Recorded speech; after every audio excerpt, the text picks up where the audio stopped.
This is Democracy Now!, democracynow.org. I'm Amy Goodman in New York with Juan Gonzalez in Chicago. What if Emmett Till had lived?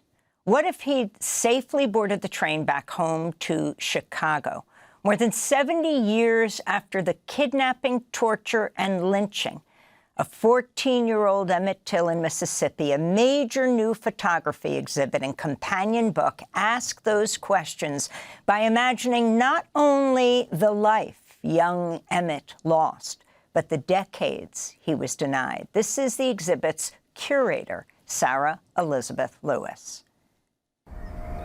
What if Emmett Till lived? What if he had returned home still a child alive and free? What would that life have required of us all?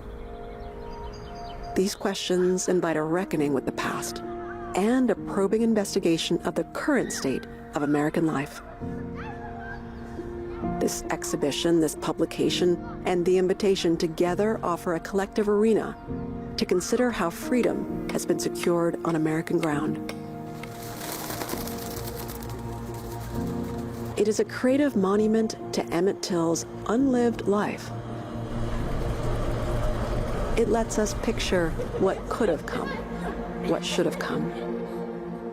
It lets us imagine it, what it wrought, and what it signals about the work that remains. If Emmett Till had lived, he would have turned 85 years old on July 25th, the day the Illinois governor, J.B. Pritzker, has declared Emmett Till Day.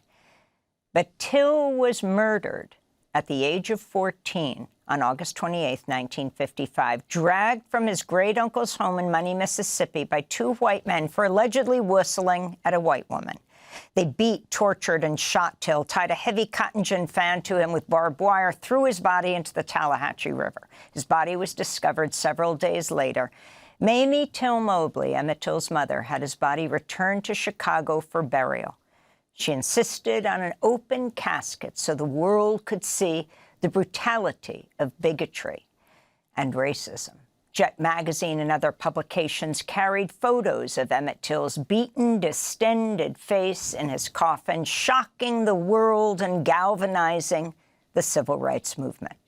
Speaking to Democracy Now! In 2000, Mamie Till Mobley reflected on the painful moment she learned about her son's murder. We knew that Emmett was dead. Our first action, we couldn't take time to cry. As I announced to the family what was happening, of course there were screams, people were hitting the floor, and that hysteria was setting in. And I remember standing, announcing that we don't have time to cry now, we've got to do something. I don't know what to do, and you've got to help me come to make some decisions.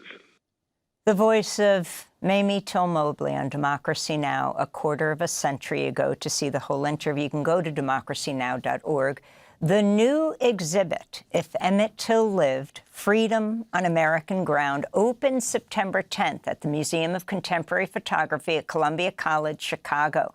Drawing from the museum's permanent collection, it invites visitors to imagine the decades Emmett Till never lived, the neighborhoods he might have walked, the civil rights struggles he might have witnessed, the family he might have built, the ordinary moments of joy he never had the chance to experience. It comes as the Trump administration's escalated attacks on DEI, diversity, equity, and inclusion, moved to censor how U.S. history is taught and presented in targeted museums and cultural institutions over installations and programs reckoning with racism and the nation's past. For more, we're joined by Sarah Elizabeth Lewis, cultural historian who collaborated with Emmett Till's cousin, Reverend Wheeler Parker Jr., the last living witness to see Emmett, to curate the exhibition and the accompanying standalone publication, the book, If Emmett Till Lived, a Creative Monument. Professor Lewis is founder of the Vision and Justice Initiative and currently the John L. Loeb Associate Professor of Humanities and Associate Professor of African American Studies at Harvard University. Welcome to Democracy Now! It's great to have you with us. It's an honor to be with you. Thank you. What a journey you have been on, and you're taking us all on. You have just returned from being with Emmett's cousin, one of the last people, except for his murderers, to see him alive. You went to Mississippi. You came back to Chicago. Can you talk about this journey and what inspired this remarkable book that's going to come out soon, If Emmett Till Lived? Yes. Again, it's an honor to be with you and to know that Mamie Till Mobley also spoke with you, who inspired this entire journey for me. Have we made good on the sacrifice of Emmett Till's life? This is a question I asked myself when I went to Mississippi and saw for myself the evidence of the resistance to honoring his life even 70 years later. The bullet shot marker at the Tallahatchie River site, Grable Landing, for example, being one. And I asked myself, what more could I do? We all have a role to play, and asked myself if we need new ways to see anew, to see his life anew. This exhibition was inspired by Mamie Till Mobley's prophetic act. She challenged us to understand the power of witnessing in American democracy. She said, as you know, let the world see what they've done to my son. In that moment, she was living out an idea that so many before her understood, Frederick Douglass, W.B. Du Bois, that we would need the power of the image to understand the unspeakable in American democracy. But the question I asked myself is, what's required today? Have we seen so many images of injustice that we might be numb to it? And so through the extraordinary collection at the Museum of Contemporary Photography, found an arena, a way to invite people in to understand his humanity, all of our humanity, and resulted in this exhibition that opens in September. It's culled from the collection approximately 70 photographers deliberately to rhyme with the nearly 70 years that have passed, and really is joining so many others in this moment, from the National Trust that is doing extraordinary work to renovate Roberts Temple, to the state of Illinois, where Governor Pritzker announced that we would have an Emmett Till Day, to really ask this question: if Emmett Till lived, what would that life have looked like for us all? Right. And so it brings everyone in to this conversation. And Sarah Lewis, I wanted to ask you, you mentioned the bulletproof marker at Grable Landing in Mississippi. I'm not sure that most of our audience is aware of its history. Could you talk about that and the resistance to it? Yes, thank you. The Emmett Till Interpretive Center began to honor the site where his body is thought to have been brought out of the Tallahatchie River in 2008. That first marker was shot defaced with acid and thrown into the Tallahatchie River shortly after it was erected, 35 days, I believe, after it was erected. The second marker was shot 317 times, and the third marker had the same fate. One of the markers is in the Smithsonian today. The fourth marker, which was erected recently, is deliberately bulletproof, weighs 500 pounds, and is fronted with abrasion-resistant acrylic to protect it from these acts of violence. When I saw the reporting on this in 2019, it was because a group of students at University of Mississippi had proudly displayed themselves having shot the marker on their social media page, and I was stunned.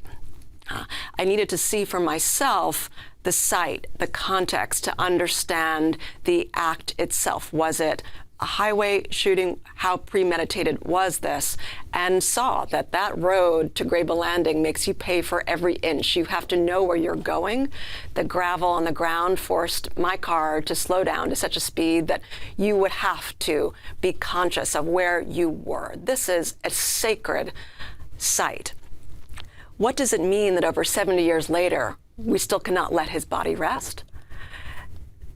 The bullet shots on each marker, to me, indicate a symbol of why bravery is required in American democracy today. The acts of resistance give you a sense of the urgency to understand the significance of Governor Pritzker's act, of the Roberts Temple renovation, of the decision and the announcement by President Joe Biden in 2023 that there would be a tri-site monument to Mamie Till Mobley and Emmett Till. Unless you understand the resistance, the bulletproof marker being, I think, the most vivid one, you don't understand the significance of these acts, of these monuments, of these markers. So that's and I'm wondering if you could put this in context of today. Last year, CBS ran a piece titled "National Monument Honoring Emmett Till at Risk of Removal Due to Trump's Anti-DEI Initiatives and Budget Cuts." Your response? Well, I don't believe that the Smithsonian ever removed anything, from what I understand. But what it does indicate, what this cultural moment indicates, is the significance of markers and monuments for American democracy. One of the hidden forces in American democracy is the power of culture, right? This is, we're really today asking ourselves, what does truth and reconciliation require? It requires witnessing. Again, this is what Mamie Till Mobley was so prophetic in understanding. It requires that we actually see our history. And if we ignore the role that museums play, that displays play, that markers and symbols and monuments play, we're missing how we've actually constructed and assembled our democracy.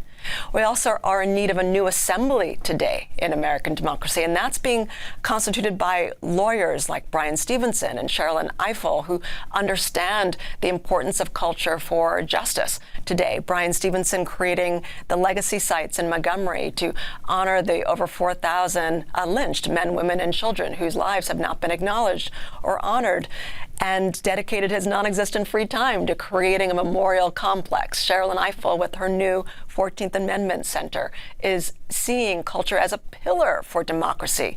Why? Because art really is one of the critical modes of creating an appeal to the moral imagination. What do you do in the face of unjust law? You have to appeal to the conscience, and the power of the artist is to do precisely that. We see this with Gordon Parks. You see this with Lewis Hine, whose work transformed labor movements. You see this with so many of the artists who are also in the exhibition itself. And I want to talk about that exhibition and the book. You have Lonnie Bunch, What If Emmett Till Lived, quoting from Mamie Till Mobley after a moving, hours-long conversation with her. He said she had carried the burden of Emmett's memory for nearly 50 years, and it was time historians like myself share that burden. She ended our conversation by saying that to her, Emmett was crucified on the cross of racial hatred and injustice. Lonnie Bunch, head now of the Smithsonian, under so much enormous pressure. I want to go to the cover of this book, this astounding cover, If Emmett Till Lived. Tell us about the photograph and overall the photographs you chose. Thank you. Well, this, I'm not afraid to say, was inspired by what I could only describe as divination. I went through 18,000 photographs in the museum's collection and asked myself, what would Emmett Till want for the unfurling of his life? And then asked a set of individuals, including Lonnie Bunch, Ava DuVernay, many others, Alicia Garza, founded the Black Lives Matter movement, to select images as well to walk alongside Reverend Wheeler Parker and Mamie Till Mobley. But this photograph by Stephen Mark, that's on the cover, taken in 1988, struck me as an emblem for the entire project. It is not constructed. It is a real-life event that he witnessed on a beach in Chicago, the father tossing his young boy up in the air. And he saw it, and he asked, he had one frame left in his camera film, of course, and if he could do it again, and he did, and he captured the exact moment he wanted. I asked myself as I looked at it, which one is Emmett Till? It could be, of course, the young boy, suspended, secure, almost impossibly confident in that state of this ascent. But it should also be able to be the father. You should also be able to see Emmett Till as that father. And it prompted me to think of the life denied. That tilted horizon line, I think, speaks to the work we need to do to write our foundation and secure American ground so that all are secure on it. Stephen Mark, this extraordinary photographer, is one of many in the show. He happens to be a relative of Dr. Carla Hayden, the Librarian of Congress. But this photograph becomes an emblem for the central question, what if Emmett Till lived? And speaks to, I think, the work we need to tilt that horizon line to straighten our ground. You were on Friday with Reverend Wheeler Parker Jr., Emmett's cousin, next door neighbor, went with him to Money, Mississippi, was with him the night the white men, the mob, came and ultimately lynched him, and he ended up in the bottom of the Tallahatchie River. You were at Mamie Till Mobley and Emmett Till's grave. Describe that journey. Mm-hmm. If every American took the journey that Emmett Till walked to go to Mississippi, and that his body went through to meet his end, we would have the truth and reconciliation we need in this democracy. It has been a profound time. What an honor to be able to co-curate the show with Reverend Wheeler Parker, who has such an extraordinarily open heart, has seen the worst, has forgiven all. It has been really unspeakable. We recently went to Mississippi on what is his final journey to the ground where Emmett Till was last free and then died. We went to every site pertaining to that, his time there. Thankfully, we did photograph and film it because it's impossible to describe, so hopefully you'll be able to see here, for example, an image of us at the barn, the site that is now in the hands of the Emmett Till Interpretive Center. It was the first time that he had met the owner of the barn, who held it for over 30 years, and the first time that they met. And you can see in my face the tension and the nervousness about that meeting. It is the equivalent, this barn, of if you were to make an analogy to the Holocaust, the oven, in effect. This is our symbol, right? And there, Emmett Till was tortured and lynched. Willie Reed heard those sounds.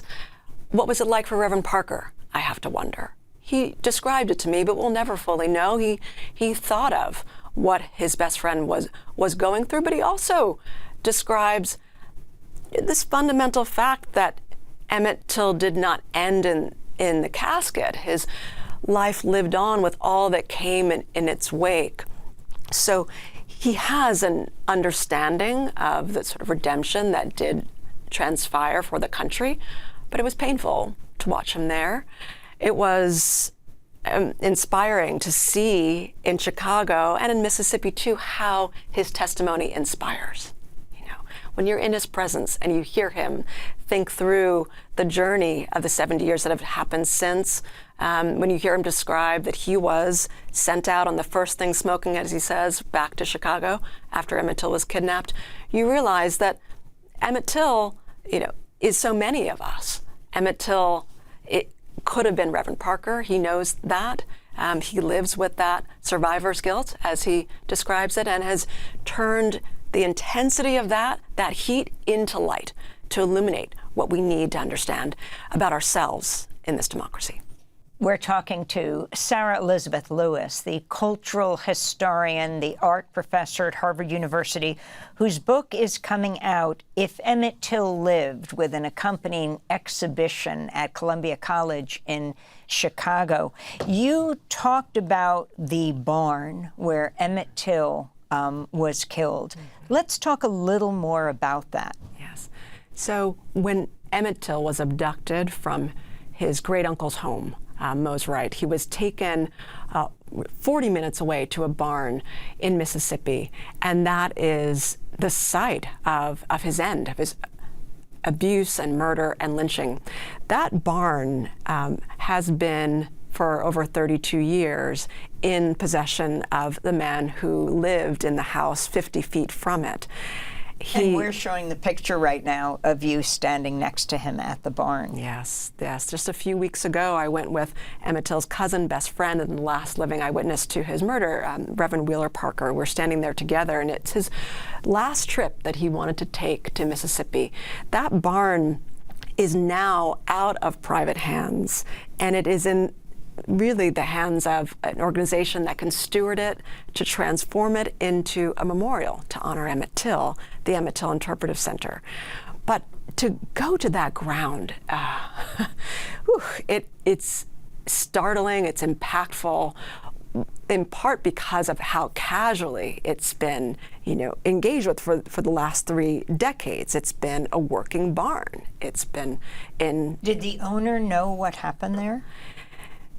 He learned after he purchased the home 6 months later what happened there. But the fact that he could live with it and not transform it into a national monument, I think speaks to how underappreciated Emmett Till's life is as a catalyst for understanding the transformation of American society. It is the engine of the civil rights movement, his death and murder. It's what offers evidence that the Jim Crow rule of the South has this fatal force to it. I mean, let's think. In 1955, it wasn't a few months before Rosa Parks sits down on the bus. And how was she affected by Emmett's death? That's right. She cites Emmett Till's death and the photographs of the funeral as the catalyst for her decision to sit at the front of the bus. She is joined by the late Congressman John Lewis, who describes the generation he lives in as the Till generation. They're joined by Muhammad Ali, who describes his animation to politicize his life as driven by seeing in Jet magazine the photographs of Emmett Till. Muhammad Ali claim that he had the same birthday as Emmett Till. They do not, but the fact that he said this speaks to the impact of Emmett Till's life on our leaders. So the barn is now a site that is being transformed into a memorial, and it is... And who did that? How did this shift from the man's private hands into a public institution? Yeah, the work of culture. Wright Thompson wrote a book, The Barn, that was then serialized and came out in The Atlantic as an article. Shonda Rhimes saw that and decided to help. She gave $1.5 million to the owner of the house and the barn. The producer, the famous Hollywood filmmaker. Exactly, Shonda Rhimes, whose works we all know from Bridgerton, and she offered that donation to force the sale. And that took place recently, approximately a year ago. And so this date, August 29th, will be the landmark for the first time that the barn is out of private hands and is in public trust. Talk about some of the pictures in If Emmett Till Lived. And again, it's such a fascinating book because it's not the pictures of Emmett Till's life. That's right. It's the life not lived. And if you can explain further and then take us, we've already talked about the cover. Yes. The man throwing a child up at the sea into the sky in great joy. Yes. Take us through some of them. Yes. And who took them? Yes. What does it take to see the truth today? That was the question I was asking myself as I curated this set of photographs with Reverend Wheeler Parker. People might be surprised that there's not one photograph of Emmett Till, yet he's present throughout.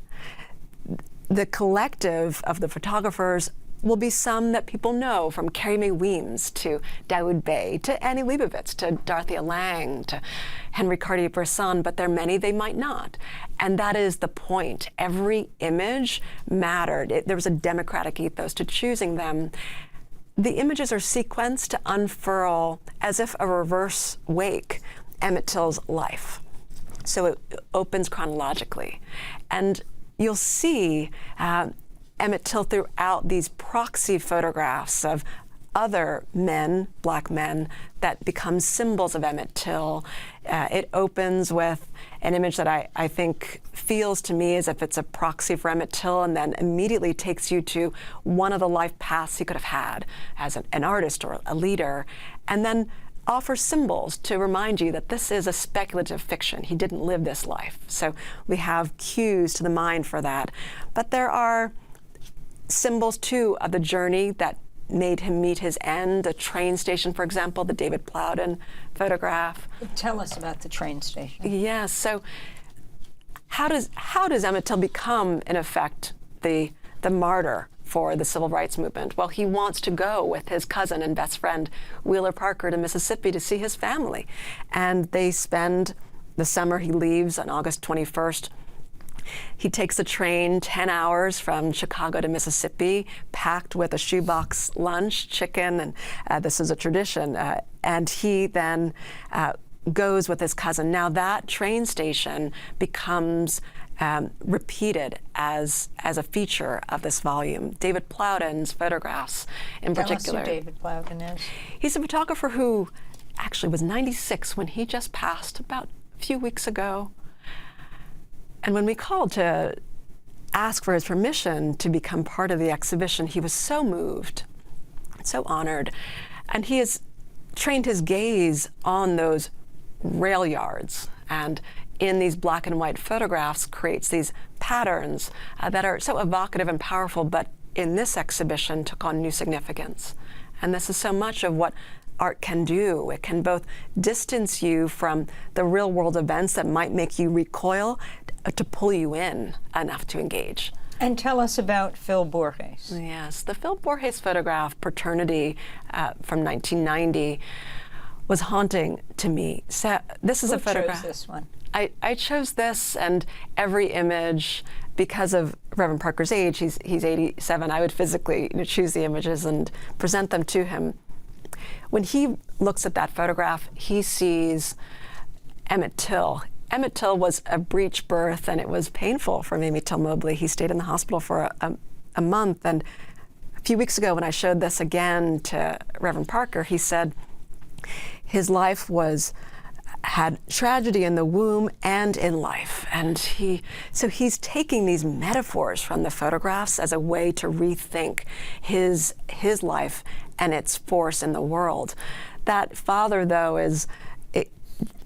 with so much love and joy, just rhyming the yawn of his infant son. And it's a call to remember his right to life, his right to have been a father, and the joy that Emmett, Bobo, as his friends would call him, brought to so many. I mean, I've learned from Reverend Parker, and so many of the photographs are really meant to convey this, just how much of, first of all, a Leo he was. He was just very much the center of it all, as Reverend Parker says. He was so much a leader. He, because of polio, had a stutter, and so people would really spend time listening to what he had to say. I learned so much about him, and that's reflected in the series of images that we chose, too. Tell us about Dawood Bey's photograph and who Dawood is.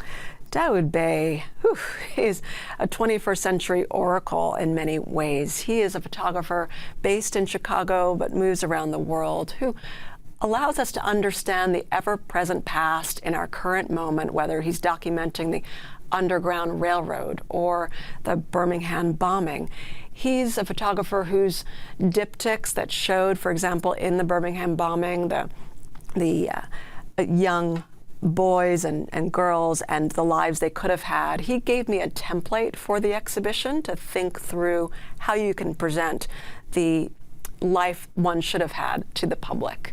But here in this photograph, we're seeing an image that gives us a sense of the precarity, the constant danger in life, lived on American ground. This black boy, looking, scoping out what's happening around the corner, and deliberately have paired that with an Antonio Perez photograph of an American flag that's shrouding children who are, raising their hands, I think, as a symbol of hope and promise for their lives. Children playing behind an American flag hanging in a little village. Yes, yes, yes. And, you know, this is a photograph that asks so many questions of us. The show asks, have we made good on the promise of Emmett Till's life and his sacrifice of it? And this forces us to answer if we have made good on it for all of our children, for all of us. It's a photograph that when I asked my students to engage with the show, many chose to write on for their final paper. It is a show and an image that can allow you to unfurl American history. You know, Barbara Crane's two pictures. This set of photographs constitute the proxies for both Emmett Till and Mamie Till Mobley. On the right, you're seeing a photograph that is not of Mamie Till Mobley, but that sense of a mother's love comes through the young boy with the science and industry cap on as an index of the places where he might have gone, to the Museum of Science and Industry that I understand from Wheeler Parker he visited. But I want people to see themselves in the show about Emmett Till, and in so doing understand that Emmett Till's life, for so many, is all of us. And this is one of the photographs that invites the viewer in to do just that. I wanted you to respond to President Trump talking about American history, and he's also talking about the problems of the Smithsonian. One of the people who's involved with this project is Lonnie Bunch. He was the founding director of the African American Museum in Washington and now the head of the entire Smithsonian. We want the museums to talk about the history of our country in a fair manner, not in a woke manner or in a racist manner, which is what many of them, not all of them, but many of them are doing. Our museums have an obligation to represent what happened in our country over the years, good and bad, but what happened over the years in an accurate way. That was President Trump last year. And I think about, for example, the pickup trucks pulling up in the Philadelphia Mall to I think it was called the President's House before the White House was built, where George Washington lived. And there is a monument there that shows that George Washington had enslaved people, and they took that exhibit away because it's a federal government exhibit. Yeah. One of the hidden facts of American democracy is that representation, culture, monuments, markers, memorials have been critical for telling the truth of what happened on American ground, not just law alone. This is something that, I mean, when we think of the role of museums today and we understand the scrutiny that they're under, and we owe such a great debt to all the leaders at the Smithsonian for honoring American history and their extraordinary displays, you know, we're forced to finally understand what Frederick Douglass meant when he gave a speech at the end of the Civil War about the power of pictures, right, for American progress. He understood that if we have a Constitution that has framed, you know, African Americans as 3/5 human beings, that it's not going to be law alone that transforms society. It's going to take the work of culture to get us to see what we don't know about each other.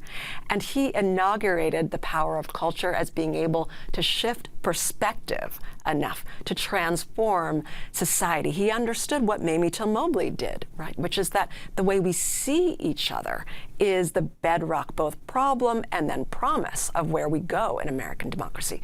Frederick Douglass became the most photographed American man in the 19th century. Right, not just black men. Exactly, exactly. And there he was living out what he understood the power of the image to be, of the picture to be, of the monument to be. And then he's followed by, decades later, W.B. Du Bois, who thinks this through as a political act, the power of the image. He understands that in order to push back against propaganda that justifies the denigration of American citizens, you have to transform the gaze and you have to create a counter-narrative.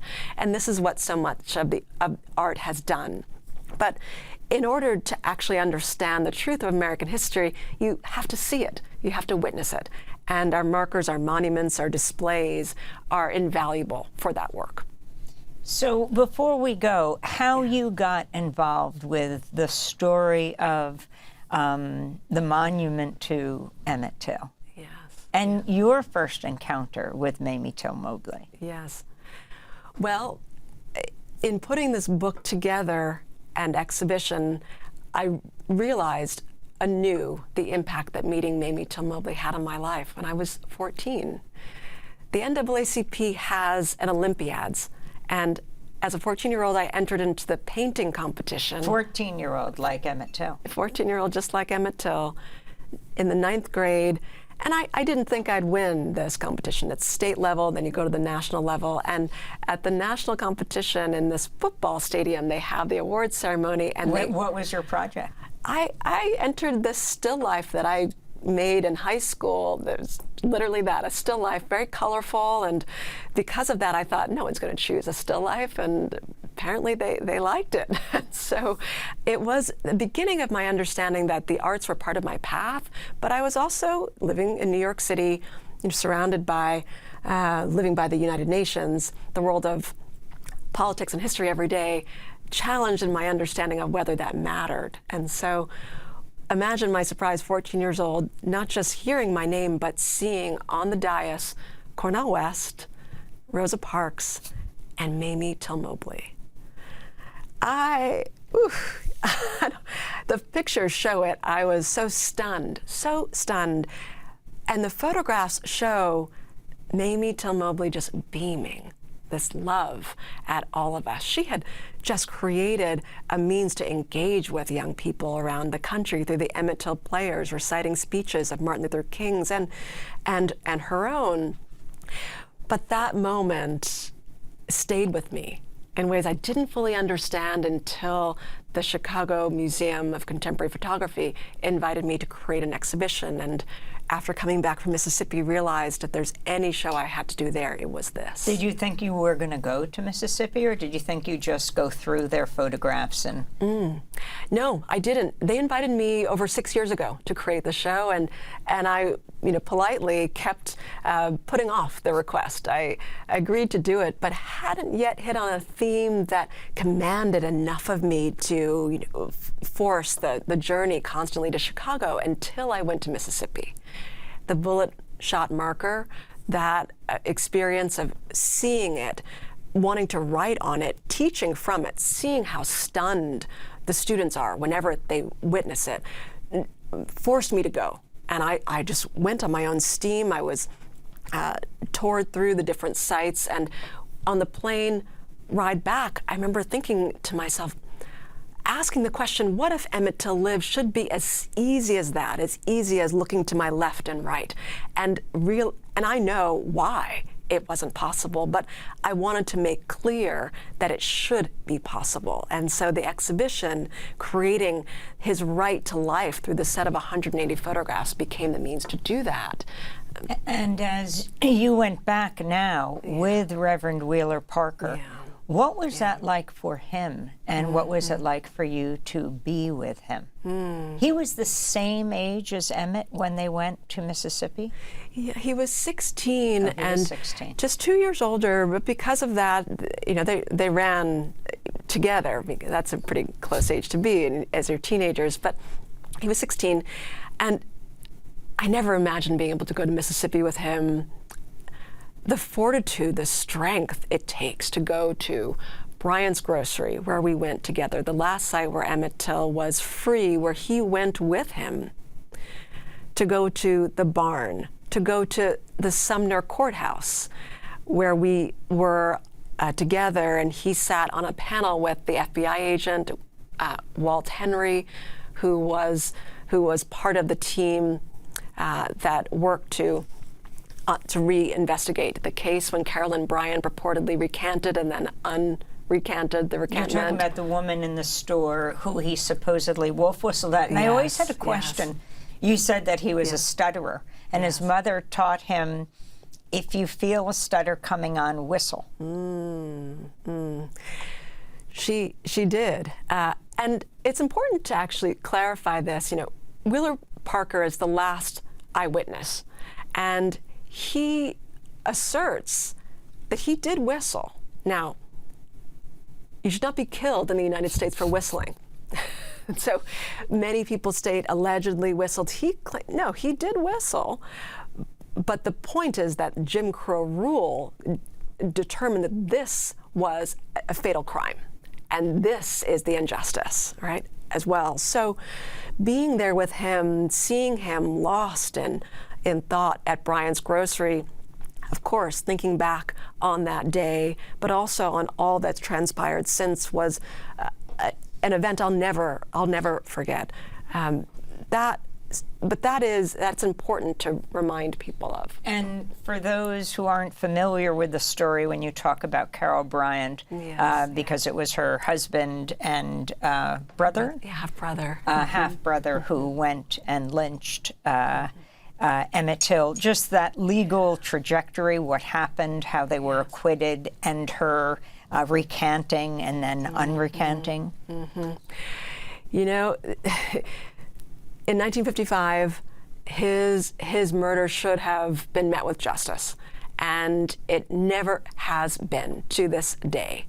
After the murder, the sheriff did bring in the husband of the cashier, Carolyn Bryant, and his half-brother, Milam, to trial, but it was evident to everyone in the courtroom, including Mamie Till Mobley, who did testify, that was in fact her son, whose body was brought out of the Tallahatchie River 5 days after he was murdered, that there would be no justice, no matter what was said in that courtroom. It was it's devastating, and I'm pausing because I'm living with the experience of having been in that courtroom, which is still a working courtroom to this day, with the son of the prosecutor, Jack Smith, who was there as well, and stated very much the same as what I've just said to you here. There was no testimony that would have brought the murderers to justice. Now, in 1956, in Look magazine, the murderers confessed to the killing, and after they were acquitted. Exactly, and in that narrative, completely reframed their sense of who Emmett Till was. They claimed that, you mentioned the stutter, that he said all kinds of things that were not even possible for him to say to provoke them. But this is so much of the injustice that Reverend Parker carries with him, because not only was his best friend and cousin murdered, but the distortion of the character, which is not only what's not unique to Emmett Till, right, is a feature of American life, the distortion of the character of so many black and brown men, women, and children who meet this end, is part of the pattern. And Carolyn Bryant later, decades later, purportedly recants when she's interviewed by Timothy Tyson for his publication. And after the book is published, the FBI moves to reactivate the case, which was never formally closed. And she then claims that she didn't recant. And so there was another opportunity for justice that was denied. So to this day, there's never been an answer for the murder. The answer has come through the form of the justice that came through the civil rights movement, but it's never been one that the family can claim as justice for their family member. So let's end by you telling us what's going to happen in September in Chicago. Yes. Emmett Till's life was turning intensity and heat into light, and that is the framework for how we'll open the exhibition. The first night, September 9th, all these events open to the public will showcase Robert's Temple Church of God in Christ in Chicago, the sign lit for the first time in decades. And Robert's Temple was where the funeral was held? Exactly.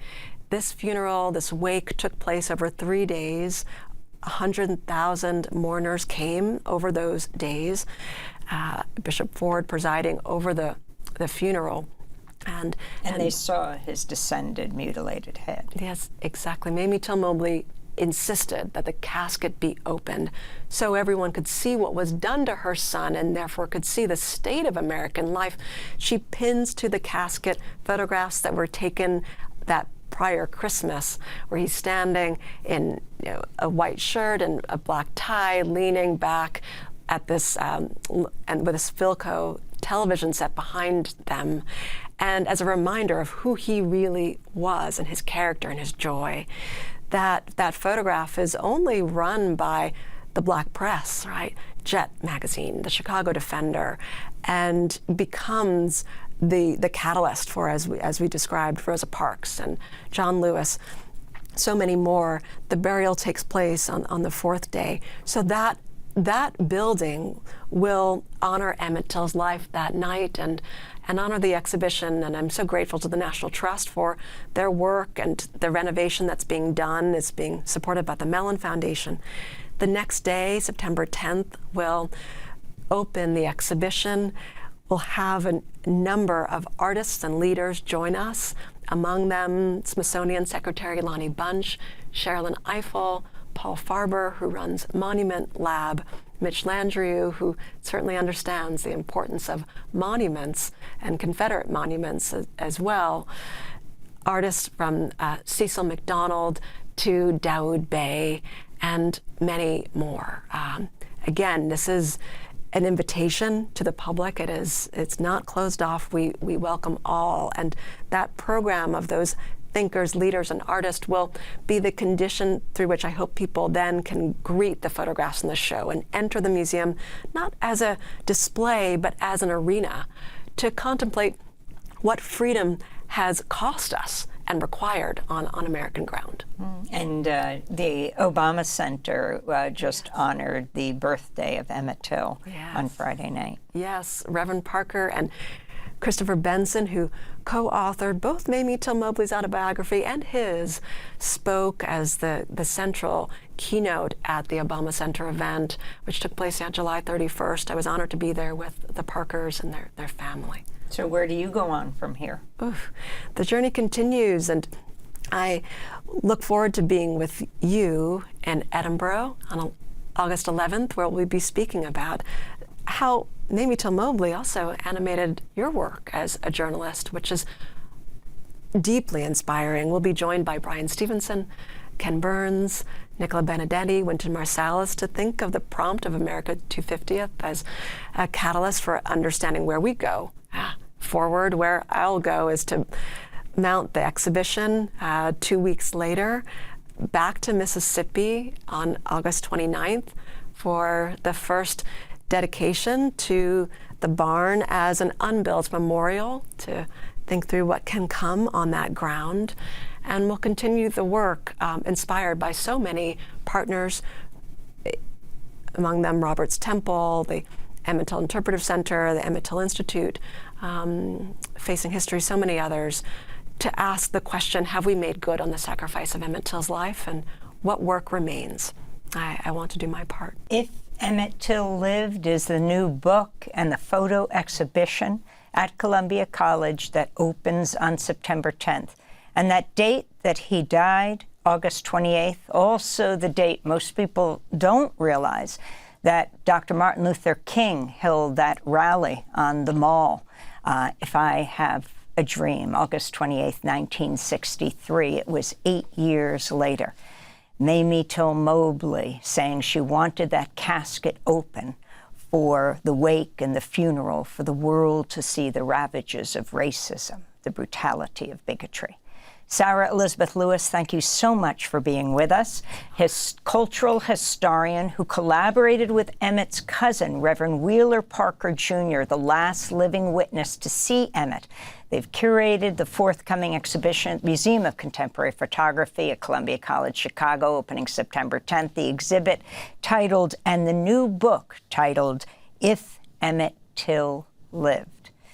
We will cover all that transpires coming up, and I look forward to being with you, Professor Lewis, on August 11th in Edinburgh, along with Brian Stevenson and Ken Burns and Nikki Benedetti and Wynton Marsalis for an amazing event talking about all these issues and more. Thanks for watching Democracy Now! On YouTube. Subscribe to the channel and turn on notifications to make sure you never miss a video. And for more of our audience-supported journalism, go to democracynow.org, where you can download our news app, sign up for our newsletter, subscribe to the daily podcast, and so much more.